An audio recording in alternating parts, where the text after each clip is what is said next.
Hey, Black and White Nation, how's IT going? First things first, smash that like button, subscribe to the channel, and hit the bell so you never miss anything about our Newcastle. I'm Rodrigo, and you're watching Newcastle Mania, the channel made by fans and for fans who live and breathe Newcastle United.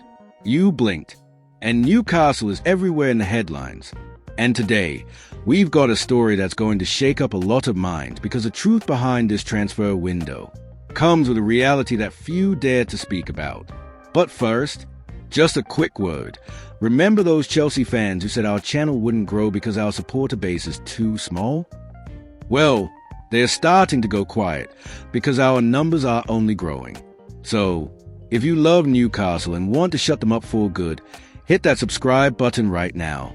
It costs nothing, but sends a strong message. This is a black and white army, and we're going to hit 1,000 subscribers together. Now, let's get straight to the point. Gabby Agbonlahor, former player and TalkSport pundit, dropped a statement that shocked many, and maybe explains what's really going on in this Newcastle transfer window. He said this: "It's not the PSR holding Newcastle back, but the pecking order of the big Premier League clubs." In other words, our Magpies have simply fallen behind because elite players prefer the football giants. Think about that for a second. Tired of hearing that the financial fair play rules, the PSR, are the only excuse? Well, Agbonlahor puts it straight on the table. It's a battle to be the dream club that's deciding who comes and who doesn't in Newcastle. In an interview with TalkSport, Gabby Agbonlahor didn't hold back. He made it clear that Newcastle is doing their part. The club made official offers and showed serious interest in players like Brian Bumo, Benjamin Sesko, Joao Pedro, and other names on their radar to strengthen the squad.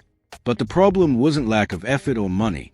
The truth is these players chose other clubs, bigger teams with a stronger historical presence and tradition in English and European football, like Manchester United, Chelsea, and other giants. Agbonlahor made it clear this isn't just about numbers or financial restrictions imposed by the PSR financial fair play. It's a factor that weighs heavily on players' minds. Prestige and the ambition to play for clubs that shine brighter, offering the best chances to win major titles like the Premier League, Champions League, and big international trophies. This is natural in football. Every player dreams of performing on the biggest stage, being recognized at the highest level.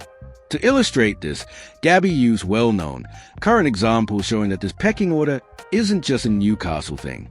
He talked about Liverpool, which recently lost one of its biggest stars, Trent Alexander-Arnold, to Real Madrid simply because a player wanted to take the next step to an even bigger, world-renowned club.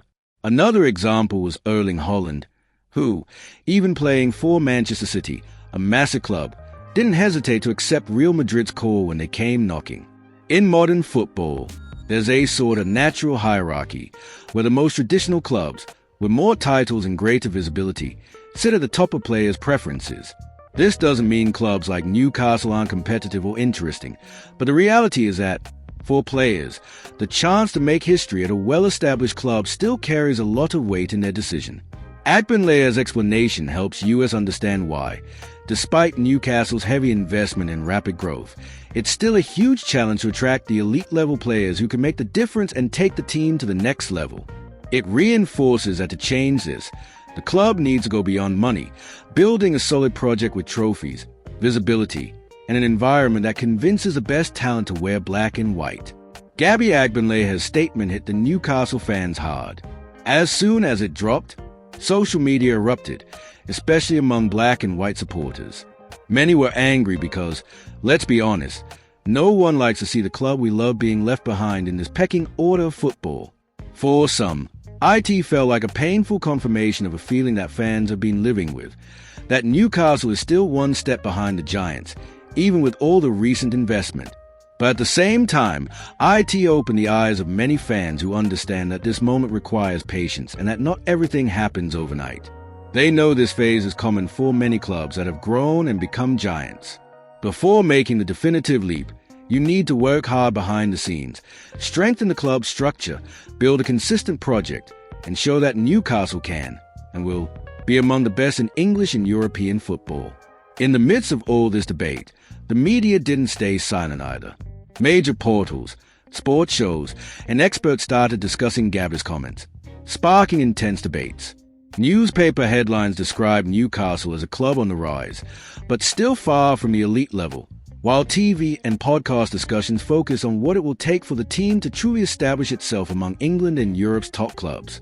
What's clear from social media and the press is that Newcastle is back in the spotlight, not just for transfers or on-field results, but because of a massive challenge of climbing the global football hierarchy. This reaction shows how strong the supporter passion is, and how much fans want to see Newcastle stop being a sidekick and become a protagonist. Finally, the statement reignited a debate that's not new, but is now on everyone's lips. What is a path for Newcastle to become a true elite club?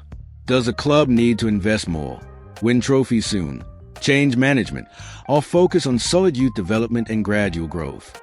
And above all, how can the fans help in this journey?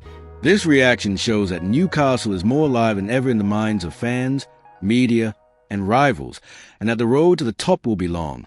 But with lots of grit and passion, anything is possible. Let's be honest, Newcastle has had a meteoric rise in recent years, thanks to Saudi investment and Eddie Howe's incredible work. But making the leap to the very top of the Premier League isn't simple or quick. The PSR really does put limits on the club, but as Agbonlahor has said, it's not the only reason. Bigger clubs carry historical, financial, and even psychological weight that influences players' decisions. On top of that, this summer's transfer window has been turbulent, with key players leaving and frustrating attempts to land big names. This just highlights how Newcastle need to improve its brand to attract those top players and become a true powerhouse. Eddie Howe, who's a highly respected manager and has worked wonders with the team, is at the heart of this challenge. He's got the team playing really well. But to take it to the next level, he needs reinforcements who bring elite experience and quality. The board, led by Peter Silverstone and the others, are also fighting to find ways to overcome this pecking order effect. Partnerships, international markets, smart scouting, everything's needed to build a Newcastle of the future. Look at clubs like Leicester, who needed patience and strategy to break into the big leagues, or even Tottenham, which for a long time was a middle ground team. Football history is full of clubs that took time to climb the elite ladder, struggling to sign top players simply because they didn't have the same pool as the biggest teams. So what does this pecking order mean for Newcastle? Well, the club has to keep focused on building a strong foundation, be patient, and keep showing results on the pitch to convince players to come here. The risk is obvious. If the perception doesn't improve and the right signings aren't made, the season could get tough and the fans more impatient. But on the other hand, every step forward in the Champions League could help change that reality. At the end of the day, Newcastle's fight is a fight of the fans, the city, and the club that dreams big. It's not just about money or rules. It's about earning respect, building a story that makes the whole world want to wear black and white. And this pecking order, it'll only change when Newcastle learns it, on and off the pitch. And we, the supporters, are part of that. Believing, backing the team, and never giving up. So that's it. Nation, what do you think about this tough truth Gabby Agbonlahor laid out? Is Newcastle really behind in the queue? Or do you believe this season will be the turning point, and the club will climb the ranks of English football? Drop your thoughts in the comments because our fans love to chat, and I read everything you write. Don't forget to subscribe, hit the bell, and share this video with that mate who loves Newcastle. Let's grow together and show that the black and white army is unstoppable. Until next time, and as always, come on Newcastle.